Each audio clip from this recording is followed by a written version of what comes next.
for anyone listening that's got a deal, unfortunately, with both GDPR and CCPA, any major outliers that are the gotchas that when you think about your clients that are trying to deal with both, in terms of they're very similar, but there's, let's say, I don't know, 5 or 10% that are a little bit different. What's in that 5 or 10% and what should people be thinking about? But I mentioned, before breach notifications, for example, ISO doesn't require a specific timeline for those notifications, whereas in, GDPR, it does mention specific outline of requirement of timeline.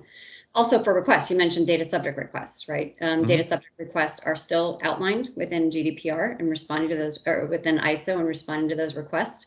But in GDPR, it does say that it has to be within undue delay or within 1 month. Whereas that time frame is not necessarily outlined within ISO. Right. So I think you're going to find that ISO is a little bit more flexible. Yeah, and then there's also the weirdness with the California Consumer Privacy Act, which is the absolute identification of the individual. How do you authenticate that the individual requesting to be forgotten is the person? Right. And then there's the proverbial catch-22 is how do I keep a record that I've serviced a request without keeping personal information?